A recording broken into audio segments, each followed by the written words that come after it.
what if the destruction that I created happened in my life? What would it look like? And the sobering realization of that and the reality of that in his mind, which was, I think, a great way to visualize the sober remorse he has for what he has created.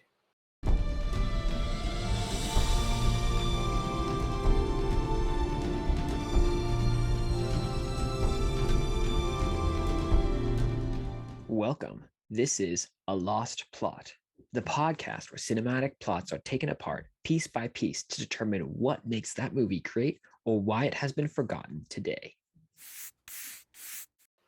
Hello, everyone. Welcome back to another episode of A Lost Plot. I'm your host, Maverick, here with our guest, our very own Andrew Reeder.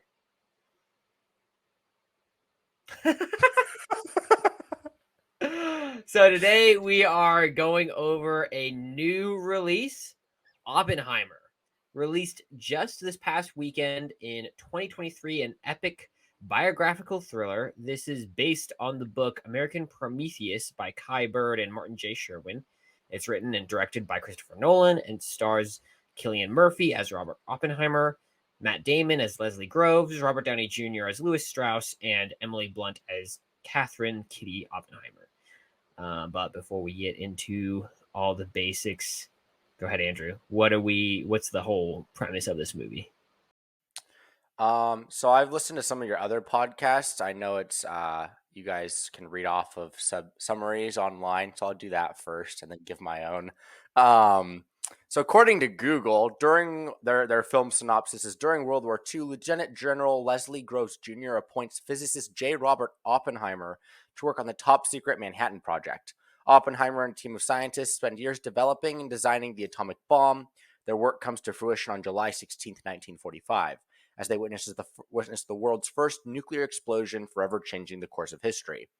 Now, according to IMDb, I have one sentence. The story of American scientist J. Robert Oppenheimer and his role in the development of the atomic bomb. Not that we didn't know that already based on the trailer. To give my brief summary, you pretty much have Cillian Murphy as J. Robert Oppenheimer. He is a theoretical physicist. I remembered that because we watched Big Bang Theory, and that's what Sheldon is. Oh gosh. So he ends up working. He's like, one of the pivotal points of the plot is that he has ties to the Communist Party of the United States. That comes into play later on in the movie. Because of this, there's some tension in getting him onto the Manhattan Project or the development of the atomic bomb. But eventually, Matt Damon's character ends up like allowing him onto the project. Spoiler alert. And basically giving him security clearance, even though there's some difficulty with that. And then that's about the first hour of the movie. The second hour focuses on all of their efforts to create the atomic bomb, the struggles in meeting the deadline, etc. And then it culminates with the actual testing of the bomb. And then they hear on the radio that the bomb's launch was successful in terms of the explosion actually happening over Hiroshima and Nagasaki. Then the last hour of the movie, he ends up becoming like the most famous man in the world. He's like, I forget what they called him, the man who created the atomic bomb, something like that. There's a lot of controversy about creating an H-bomb now, a hydrogen bomb, which would be even more powerful than the atomic bomb. The character of Robert Downey Jr., I can't remember his exact name right now. There were a lot of people in that movie. Louis Strauss. Yes, Strauss. I was also watching it from the front row because somebody didn't get tickets earlier on.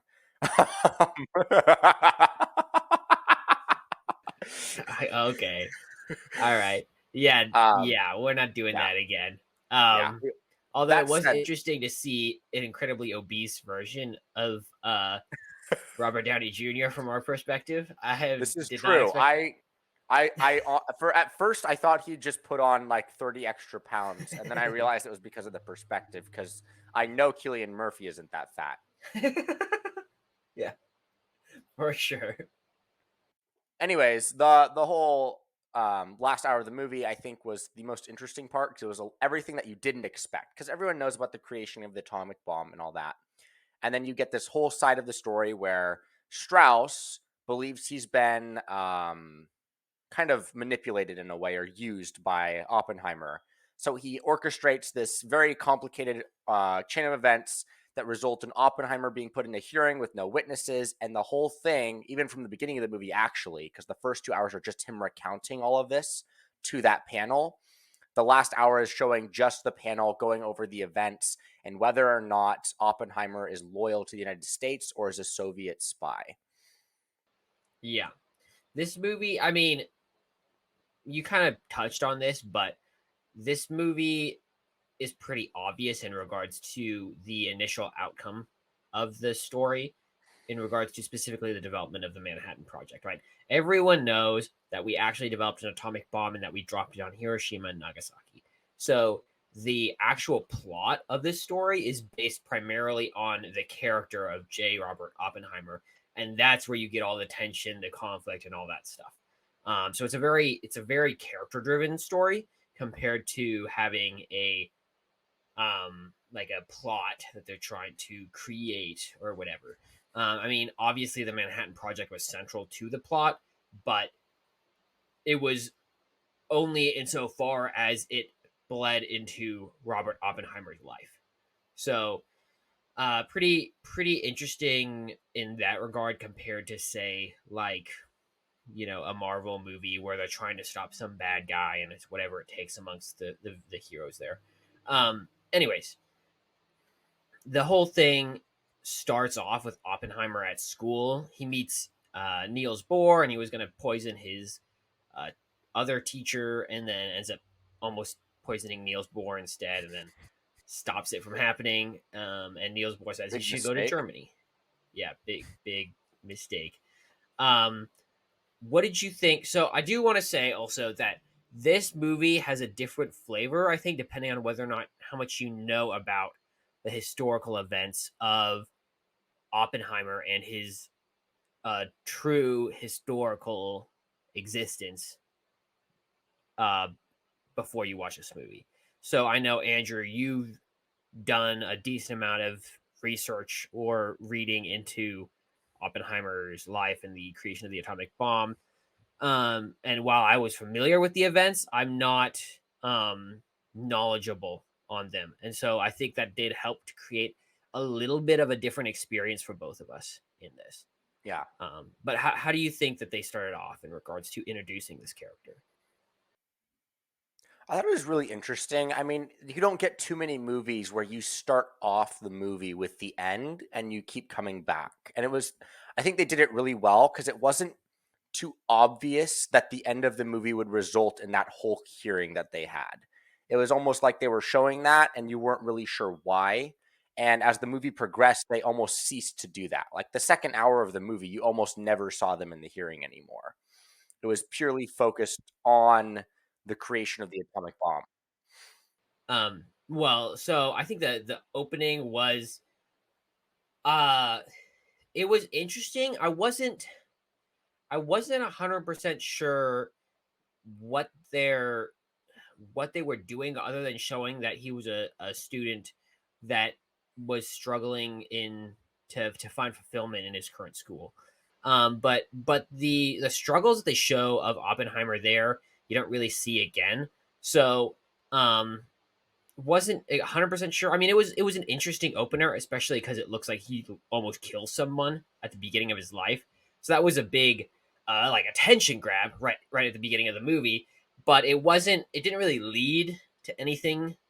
So I wasn't sure what the point was, other than this is this smart, intelligent kid who hated his life at the time, and then that completely changes, so we don't revisit that. So it was kind of odd as an opener to me. I think the what you touched on, the interview of the committee of Robert Oppenheimer, was more interesting because it sets that stage that we're going to see revisited by the end of the movie, and that was more critical. Yeah, I mean, I think it's almost like with when giving a speech, you always are told whatever you open with, make sure you're closing, so you're like bringing everyone back from the beginning, and they did that in the sense of having the interview. As far as like the struggles he had in school, I don't think it wasn't that they didn't touch on them. I think the purpose of that whole scene, at least from my perspective, was to show just how messed up Oppenheimer's background was. Like, just not like oh, he's this like abnormally horrible person. He had a lot of problems though. And there were a lot of things that he did that could have been used against him and were used against him in that hearing. I forget who the guy, he was basically acting like a prosecuting attorney, but a lot of that stuff he used against him later on, especially his ties to the Communist Party. Right. Yeah, and that is very true. If at the very least that's just showing his, because I mean honestly, watching this movie, even though you have some sympathy for Oppenheimer, you don't think that he's a good guy, or at least I didn't after watching the movie. He does a lot of like messed up things, and there's a certain degree of we're all human, we're all gonna make mistakes, but there is this whole like, dude, what are you like? What are you doing right now? Why are you doing that? Is one of the things that I came away with in many of the scenes that I was watching. So that maybe just setting that tone right off the bat, that is definitely something they did in the school. So that's an interesting point.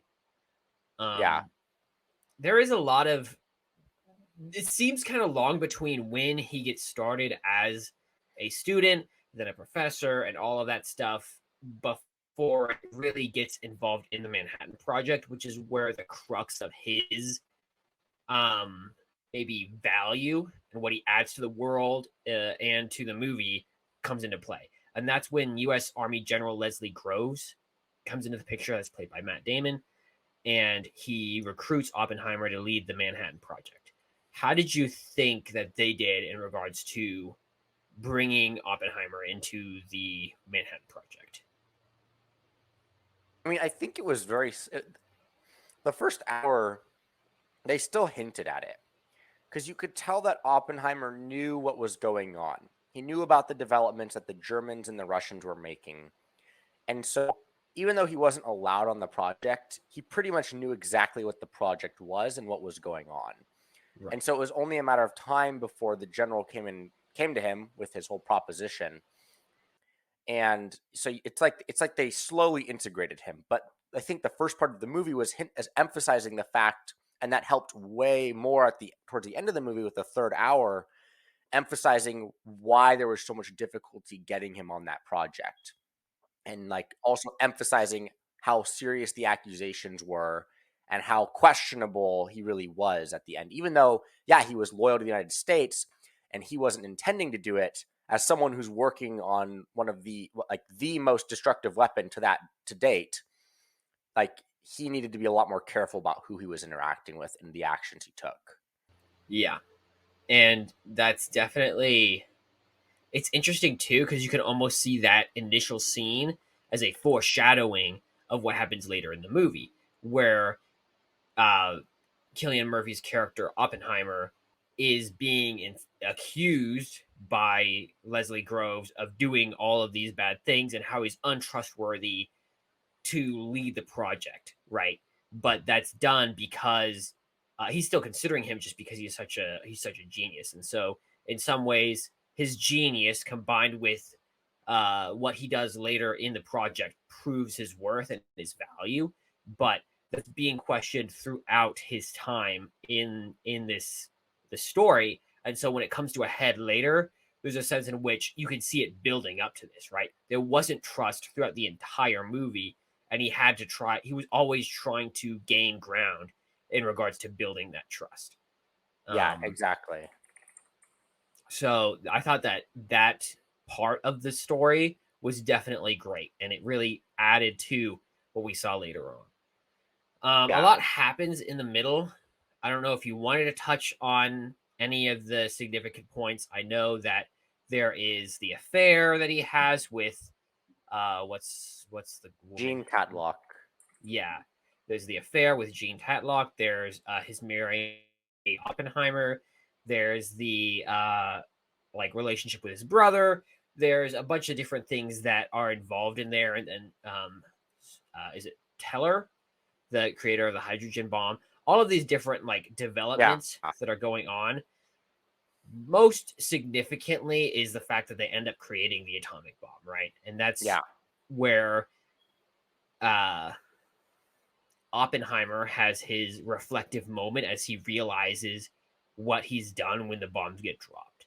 right? And it Yeah. kills millions of people, and he realizes that he is the father of death in some ways to a lot of the people around the world. Um, what do you think? There's So I'm trying to figure out where exactly the pits of the movie are, where it's the worst scene for the main character. There is a sense in which that reflective moment is significant, so I don't want to pass it up. But there Yeah. is also the rejection of his security clearances. So in regards Yeah. to those two scenes, those are both really significant. Not sure which one actually falls as like the most defeating moment for our main character. I would say it was more the atomic bomb, because it was at that moment that his character, it's almost like he became apathetic at that point. And even though the security clearance affected him, that wasn't going to haunt him for the rest of his life per se. Right. And Yeah. so that I don't think that would definitively change like who he was as an individual. Yeah. Compared to how the dropping of the atomic bomb would. Yeah.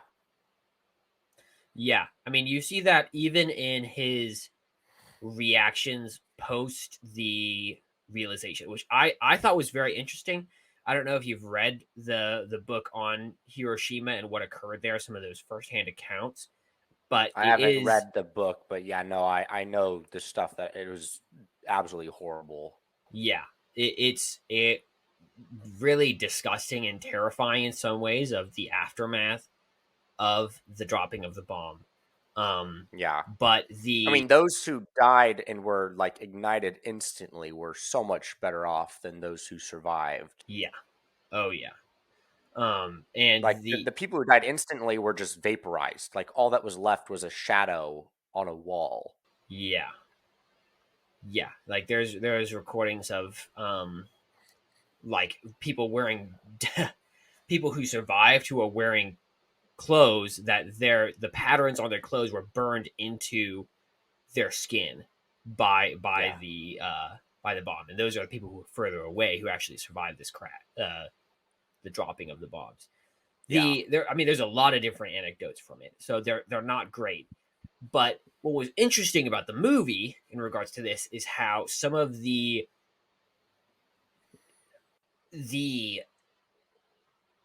actual results of dropping the bomb, some of the negative consequences of that, what happened to people as an aftermath of radiation and other poisonings that would go on or burns, those things were displayed in the movie, but more anecdotally in the vision that Oppenheimer had in his mind.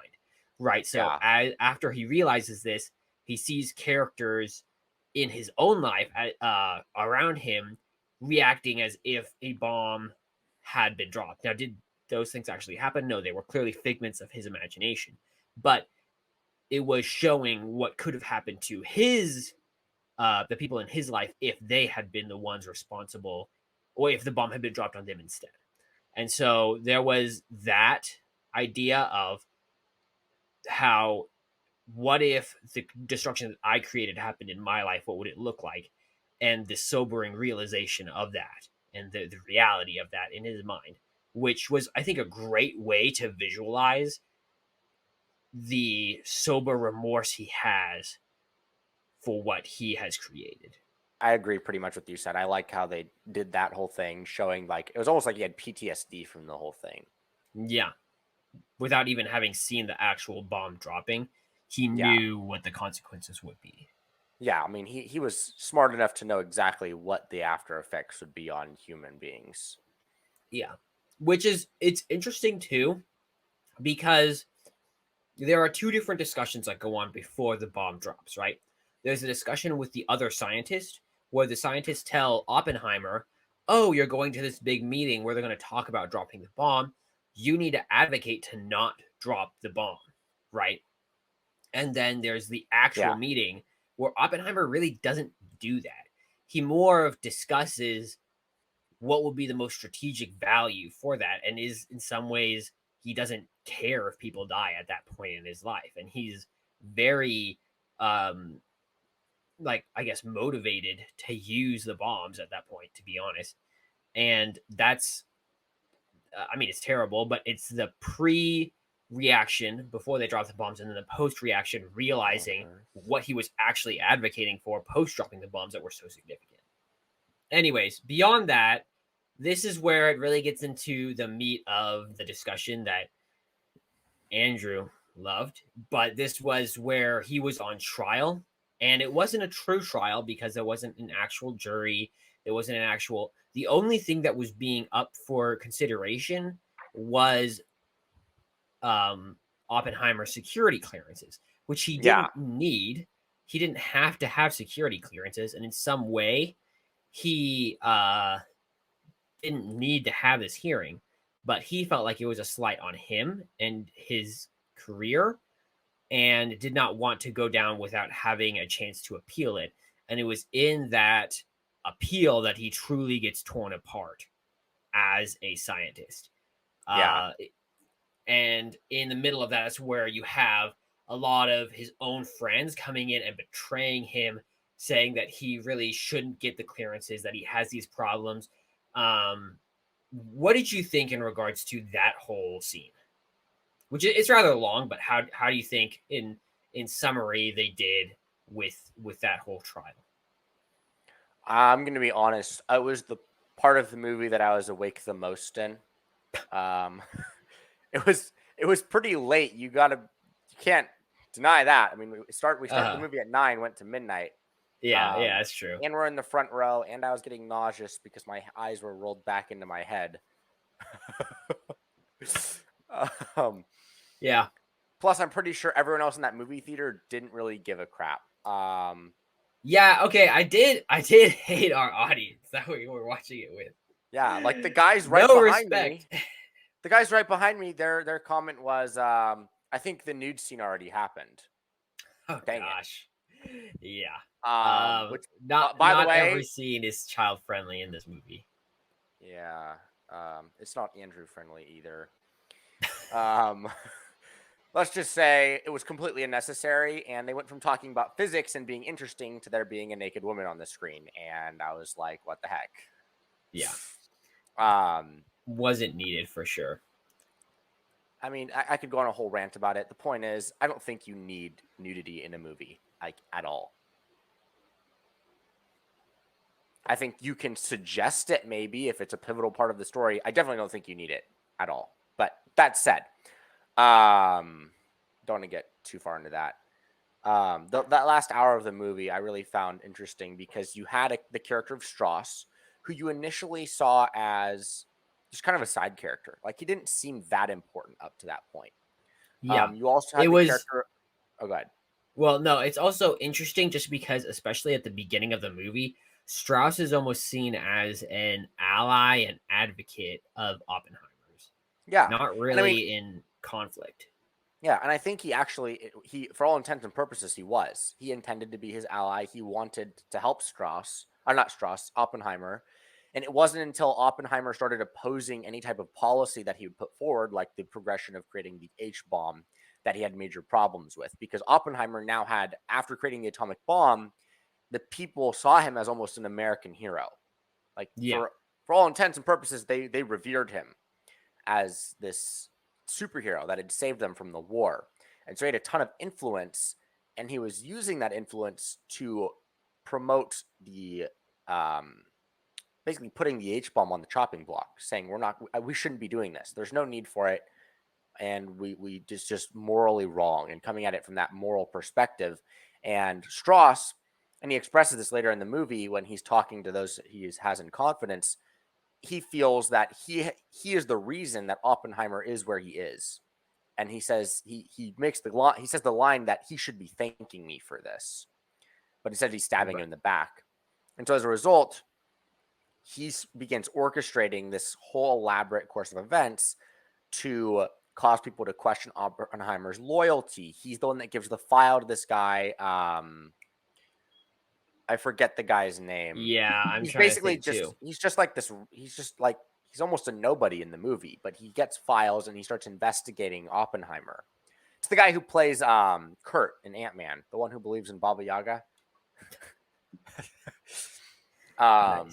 Nice. the Russian guy. I'm trying to find him. Keep going. I'll find it in a second. Yeah. Anyways, and there also is that scene at the beginning. Again, it comes back to that. I think they did a really good job of taking little things in the beginning that you didn't see as that important, almost like the opener to a speech, and making them really, really important later on. And it's something that I've actually noticed with movies that Christopher Nolan does. Is like in movies like Tenet or Inception, these mind-bending movies he does. He puts these little things at the beginning that don't seem that important, but then makes them really, really important at the end of the movie. And so one of those things was the interaction with Albert Einstein at the very beginning when Borden. Oppenheimer. Borden. Borden? William L. Borden. Okay. Yeah. So he's the guy that he got, Strauss got to go investigate Oppenheimer by giving him files on him. Right. But going back to the other thing I was talking about, the interaction with Albert Einstein at the very beginning, when Oppenheimer goes out there and you don't know what's said, but it seems like a throwaway interaction. Like it's just, oh, they have history. We don't know what it was, whatever. But you find out that that's actually going to play a major role later on, and it's one of the driving forces behind Strauss's vindictive behavior towards Oppenheimer, as he believes that something that was said between the two had to do with some plot against him. Yeah. Especially because it's so interesting because you find out at the end that that's not the case exactly, but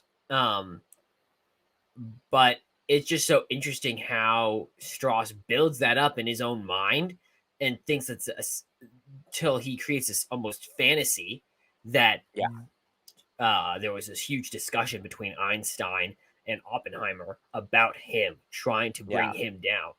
And I think it's a little psychotic, but there is a certain sense in which it's not uncommon to see people do that in our day and age, where they create a narrative in their mind of what had to have happened, and they build it up and build it up and build it up until they just feel confident this is what happened, and they feel a sense of either anger or vengeance or something around this situation that they want to react toward.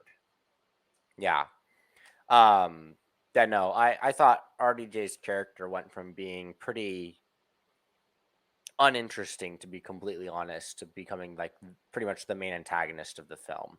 And I mean, at the same time as you have the hearings with Oppenheimer, you have this also like congressional hearing with Strauss, and it's not, I don't know if I would say they're charges, because I to be honest, I didn't pick up on what was going on with that at the beginning, first 2 hours of the movie. I knew it wasn't an actual hearing and there was no charges being levied, because that was emphasized times in the movie. But they were discussing certain things, and then you have the character David Hill, who's played by Huey from The Boys. Nice. No, sorry, no, not Hill. Crap, he's one of the scientists. I didn't like that. No. I couldn't see him without thinking of Huey from The Boys. He's like the nervous-looking Indian guy. The guy with the glasses, he went in there and he testified, and they thought he was gonna. Oh, you're talking about David Hill. Yes, the character. I honestly don't remember seeing him before that scene, but I think he had done something before that. No, he was like a side character. This was interesting because I was very curious after watching the movie how much was like genuinely part of the narrative for Oppenheimer's life and how much of it was just part of the movie. So based on what I've read, I don't know if David Hill's character specifically was an actual existing person, but there was a group who was what's the word I'm looking for? They were like advocates for Oppenheimer and were against Strauss, who did perceive him as someone who had destroyed Oppenheimer's life and their mentor, who that was who Oppenheimer was to these people. And so they helped stand against him during this hearing for confirming Strauss as the Secretary of Commerce for the President of the United States. Oh, that's right. Okay. That's what that whole thing was. Yeah. So the David Hill exposes this grievance. He's the head of this exposure that's given, and that brings about Strauss's downfall. And in some ways, leads to the vindication of Oppenheimer as a character in the movie. I would say that's the climax. Kind of an Yeah. odd climax, but it definitely is where you see some confirmation of the good that Cillian Murphy's character did for the world. Um, what did you think of that scene? I thought it was really interesting because for the climax, it wasn't like it was just one scene going on because they were both Mm-hmm. emphasizing the whole interaction with Oppenheimer happening at the same time as the confirmation hearing for Strauss. And Right. so you had two different things going on. And I don't remember exactly what was going on with Oppenheimer because I remember they had the questioning of his wife, which didn't exactly go well for the prosecution in that hearing per se. Yeah. Um, but you also had the actually, I think that's what it was. You had Strauss's hearing, and you had David Hill was the one who was testifying, saying that Strauss basically orchestrated everything and did not care about his country, just wanted the H bomb created. And at the same time, you had the whole questioning where Oppenheimer is having that like nervous breakdown and having PTSD, where it's like that atomic bomb is going off in the room, and you see just that blinding light, and he's almost unable to comprehend what's going on around him. Right. And then like Exactly. that's just like silence after that. I enjoyed the climax. I thought it was very interesting because you had that major plot twist where Hill was supposed to be this person who was going to help them in that hearing, and he ended up saying pretty much the exact opposite of what they wanted him to say. Yeah. And it was very specific too. It wasn't Yeah. just, oh, there was something that they had brought up that was questionable about Strauss. It wasn't significant, but it was just something that they didn't like. And they thought that he was referring to that. But no, he's very pointed that this person is vindictive and he hates Oppenheimer and this is what he did. Yeah. Yeah, it was a great scene, especially because this story is so character driven that at the end of the day, there is a sense in which Oppenheimer can be the father of the atomic bomb and he can still lose because in the eyes of the public, in the eyes of his friends, in the eyes of everyone around him, he is a terrible, selfish man who is just interested in getting what he wants and is actually painted as undermining the US government. Yeah. And if he walks away with that impression given of him at the end of the movie, that means that he hasn't redeemed himself, that he hasn't become that better person who made the world a better place. And um, this hearing vindicates him by saying that no, he did do great things. People stand up for him, and people who try to condemn him and paint him as a horrible person do not win out in the end. Yeah. I thought what was interesting for me in the hearing that he had at the end was the whole dialogue about the guy was asking him, you have this moral imperative almost about why building an H bomb is bad. Mhm. And his whole thing was, knowing what you know now, would you have still built the atomic bomb? Basically, like you built the atomic bomb. So let's say we needed the H bomb, just like we needed the A bomb. Would you Right. build the H bomb? And his whole thing was, no, we can't do that. And he's like, so when did you become like have this moral judgment call about all of this? And it was like you could almost see like in Oppenheimer's eyes, he was even questioning if his morale or his like moral judgment was being clouded by his want for accolades, if you will. Yeah. Um, Yeah, because that's his big flaw. His whole thing is he sees himself as a very important individual from yeah, like the start of the movie.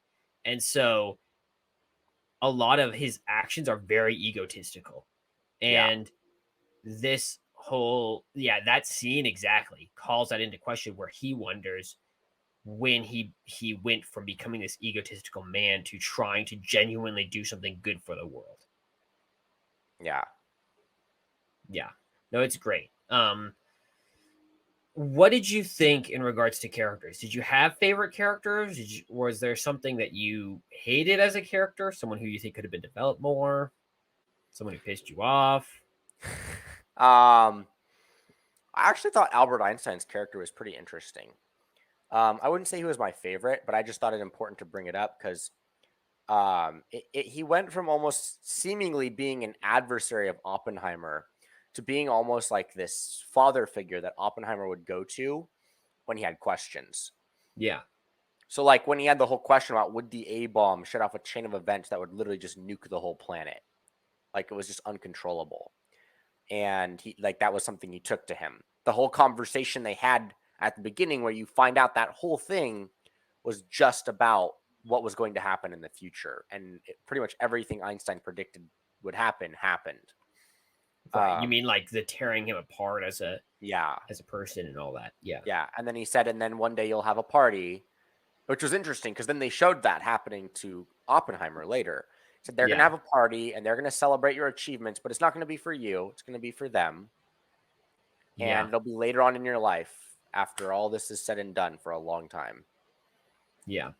Um, but yeah, I mean, I think I personally liked Oppenheimer's character the most. Robert Downey Jr.'s character is such a close second, though, because both of those Yeah. characters I think they were so well developed, and that it wasn't like anything they did wasn't believable. Because I feel like you can have movies where you have characters, and then the person making the movie ends up causing them to do something that doesn't make too much sense, Hmm. just for the sake of the plot. Now, granted, this movie is supposed to be historical and just a retelling, so you can't get Sure. too much wrong with their character as long as you're sticking to the character and what they actually did.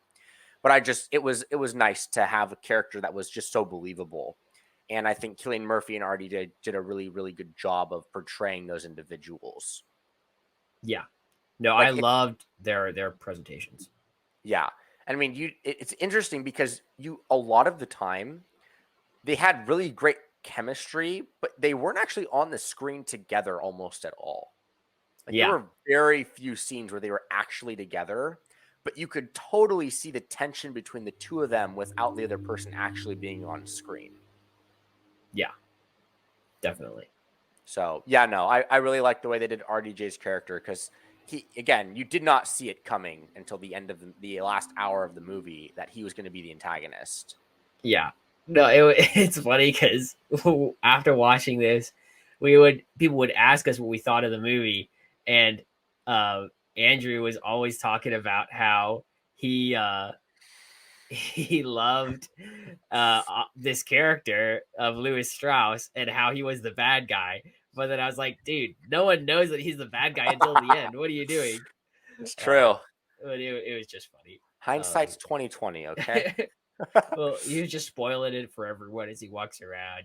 Darth Vader But look, dies, that kind of thing. Wasn't quite that bad, but it was pretty yeah, like, it's come not on. even that close. That would be a spoiler, okay? Yeah.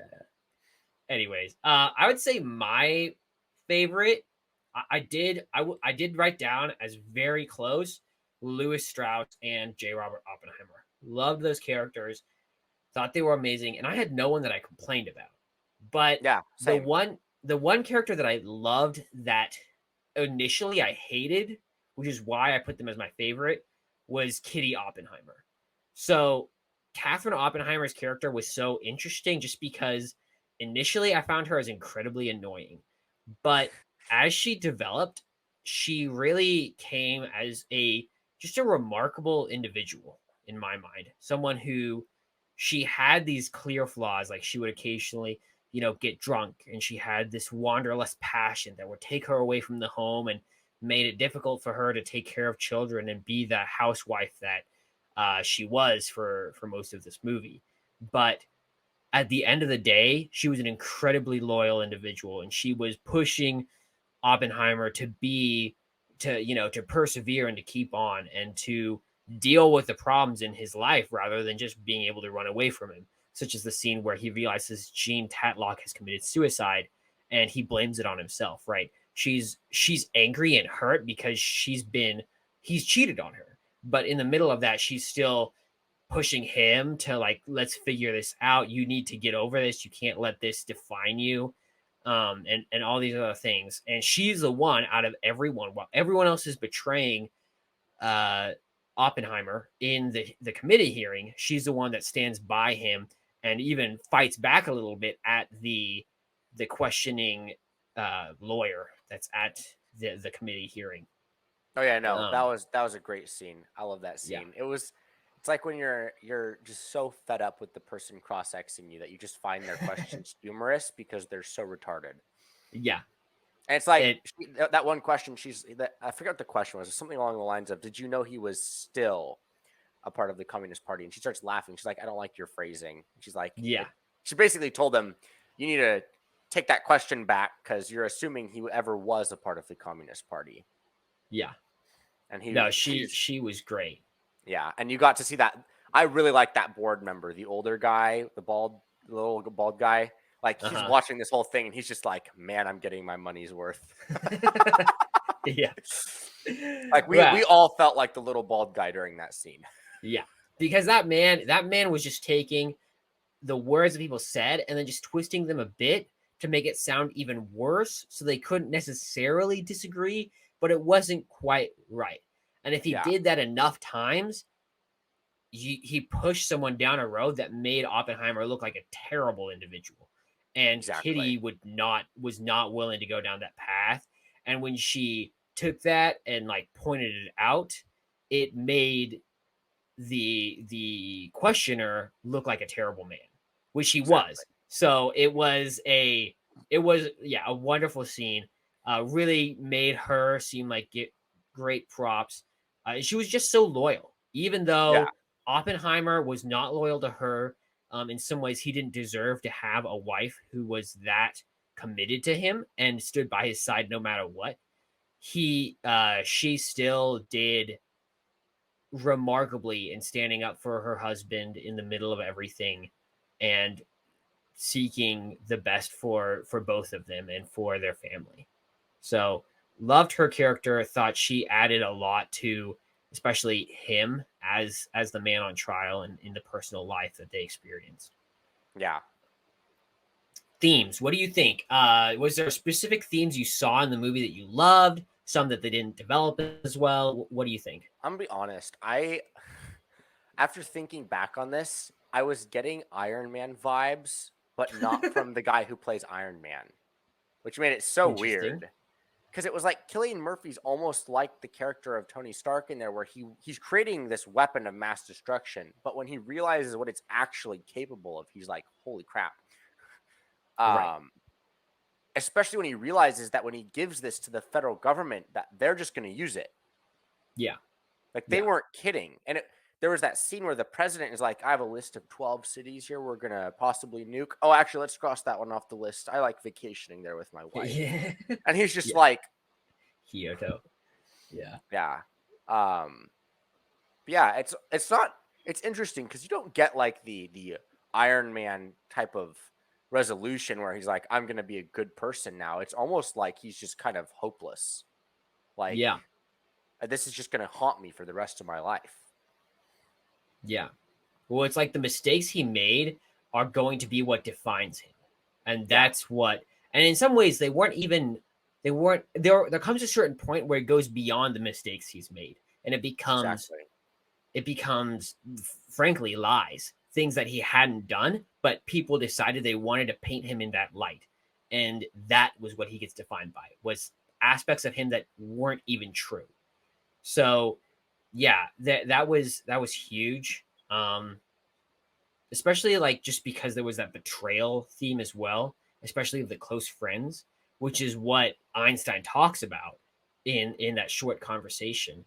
But Yeah, the the whole scene of person after person, even people who didn't really want to betray him, like Leslie Groves, ends up having to admit, based on the very specific example that they give, that he wouldn't give security clearance back to yeah, Oppenheimer, or people like Teller, who just frankly throws him to the dogs and completely steamrolls him and says that he shouldn't be given security clearances.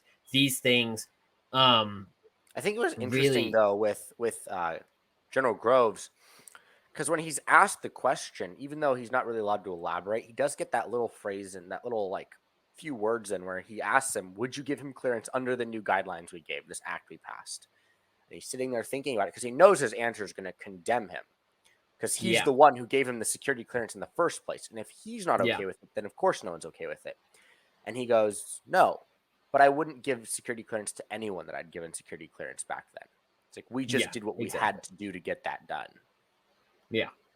And so his point was like, even though he didn't get to elaborate on it, like if this is the standard you're taking, then you're gonna have to take security clearance away from a lot of different guys. Yeah, Like, your exactly. guidelines are just super strict, and you have to let people use their judgment sometimes on what like make these tough decisions, because it's like the guy who's questioning wanted to make everything black and white in those interviews. He wanted to Yeah. make everything, this is bad, this is good. And the point that Leslie was trying to make was there's some gray area, especially in wartime, and you guys wanted a bomb, so I got that done, and so did Oppenheimer. Right. Yeah. So No, he was a and that's the thing that comes across is he's still trying his best to be loyal. And you see yeah, that in some degree later in the party that goes on at the end of the movie where they are celebrating Oppenheimer and his achievements. There are certain people that are acknowledged by Oppenheimer in that party. And then there's other characters who he begrudgingly shakes their hand or his wife will not shake their hand, such as Teller, because of their just blatant disregard for their friendship and all that they went through trying to create the atomic bomb or trying yeah, to create the hydrogen bomb. yeah. Which again, you saw her character and how committed she was to just like she wasn't okay with how he was treated, and because of that, she Yeah. was just completely cutting off certain people. Yeah, absolutely. Which was great. She stood Yeah, by she stood by her man. Um I a think couple Maverick has other a crush. no, not really, but I just appreciated her values and how she stuck to her values. I think Hey, that's it's okay, it Maverick. can be You can't hard. have her. She's married to John Krasinski, anyways. Okay. Anyways, I um, got him. a couple other notable themes that I thought worth noting. Like a lot of this was all of these small bad things that Oppenheimer was doing compared to this one good thing he did, right? Which calls into question, does one good thing overcome a lifetime of bad mistakes? And the whole attempt of Oppenheimer that he's so focused on creating this bomb that everything else falls away in his mind going up to that. So I think that was a interesting, maybe sub theme, but worth considering. Um, and then just the whole framing of everything because it goes beyond just what he's actually done to how they paint that picture of what he's done, and this idea that people will paint you how they want to see you, especially if you let them, which is the Yeah, whole thing Kitty's pushing back against the entire time. She goes, hey, you got to stand up for yourself. You can't let these people push you around. And in some ways, Oppenheimer feels so defeated at that point that he's just trying to survive. And yeah, that is what makes it easy for him to be pushed around. And exactly. so that whole idea of maybe standing up for yourself or standing up for what's true and right was another thing that I thought was interesting. And then just finally, the idea of death, blood on your hands, the guilt around that was a very big thought, which it's been discussed anytime someone talks about dropping atomic bombs or the idea of nuclear war. But to see that demonstrated on the big screen, I think added an extra level of gravity to that idea, at least in your mind, as you realize how destructive this is. Yeah. No, I wouldn't Anyways, disagree. great. All right, so here we go. What's the rating? What would you give this one? You go first. I always go first. Oh wow, throwing it back. Okay. I thought this movie was great. I enjoyed it. I will see if I watch it in black and white. I'm kind of curious to see the whole thing, like as some theaters are presenting it. There's a lot of great characters, a lot of great themes. Historically, it's amazing. Um, I don't know that there was a ton specifically that made me think, "Wow, this is truly like better than other movies per se, but it was just like a solid movie. So Yeah. I would give this one a 8.1. It's a great movie. Enjoyed it a lot. Will continue to enjoy it if I see it on the theater screen or on a screen at home or whatever. But wouldn't say it's my favorite Christopher Nolan movie. I do enjoy a lot of what Christopher Nolan's done, and he's created a lot of great works. This would not be the top of those great works, but it is still an excellent piece, and Christopher Nolan's hit it out of the park again. Yeah. I mean, I would agree with that sentiment. I definitely think Inception is still better. Not gonna lie. For Um, sure, for yeah, sure. Come on, my guy. Inception. I think is probably, yeah. I'd say that's my favorite movie of his. Nice. Um, but it's interesting because it's not a bad movie. It's just when you have something as great as Inception, it's hard to top it. Um, Exactly. um, Exactly. and I personally like the Batman movies too. Like those are Hmm. just they're just so good. Like especially the second one with Heath Ledger as the Yeah. Joker. Yeah. But no, I'd probably give this one a solid 8. I wouldn't quite give it an 8.1 because at least from the way that I look at it, and I think we talk about this, like 7 is I'll watch it again. It's something that I'm willing to watch repeatedly.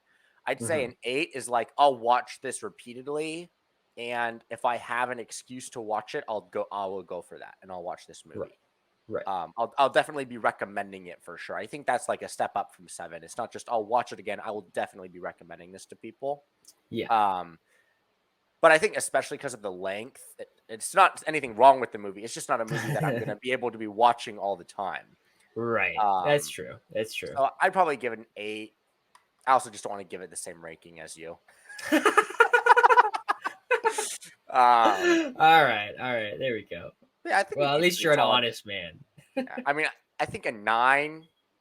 I think that's saved for movies like Inception, Gladiator, Braveheart, and Revenge of the Sith. Wow. Revenge of the Sith. Nice. There you go. What about episode 9?